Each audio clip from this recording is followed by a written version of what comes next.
प्रिय सहोदरी भवति भिक्षान्देहि சரி கேட்கும் உங்களுக்கு பிரிய சகோதரி பவதி பிக்ஷாந்தேகி என்று தெலுங்கில் இசைவாடி வந்த அந்த மாமனிதர் இசைமேதை தியாகராஜன். அவர் பிக்ஷா பாத்திரத்திலிருந்து எடுத்த சில்லறைகள் நவீன காலத்திற்கு உதவாது என்று தெரிந்தவர்கள் நீங்கள் வெள்ளைக்கார கல்வி கற்றது கண்டிப்பாய் கற்பூர புத்திதான். அது காற்றோடு போய் பல ஆண்டுகளாகிவிட்டன. அதன் பிறகு உங்கள் பிச்சை பாத்திரம் உருமாற்றப்பட்டது. பிச்சை குவளை பெரும் உண்டியலானது. அந்த உண்டியலை உடைத்து நிதி திரட்ட உதவுவோர் இன்று தமிழரை பார்த்து என்ன சொல்லுகிறீர்கள்? தமிழ் பிச்சை எடுக்க கூட உதவாதா? ஓரளவு உண்மைதான். ஒரு தெற்கத்தி அறிவுரை தங்காய், தமக்கென உங்கள் நிதியை திரட்ட ஆங்கிலத்தில் இந்தியில் பிச்சை எடுக்கலாமே.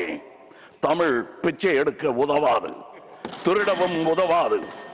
தமிழன் பிச்சை எடுக்க மாட்டான், அதுவும் உங்கள் பிச்சையை ஏற்கவே மாட்டான். தங்கச்சி, ஓட்டையும் நாட்டையும் இந்த கமலஹாசன் விற்கவே மாட்டான்.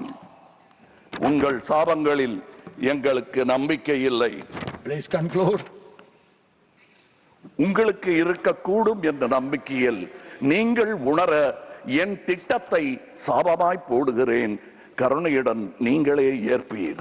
உங்கள் இஷ்ட தெய்வங்களை வேண்டிக் கொள்ளுங்கள். பகுத்தறிந்த தமிழ்ச்சித்தன் கூற்று இது.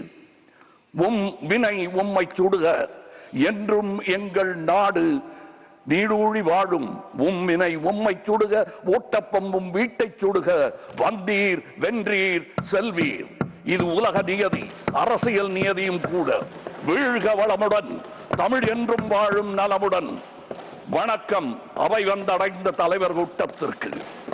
சென்றும் வருவேன். நாளை எமதே. உங்கள் கமல்ஹாசன். ஜெய் ஹிந்த்.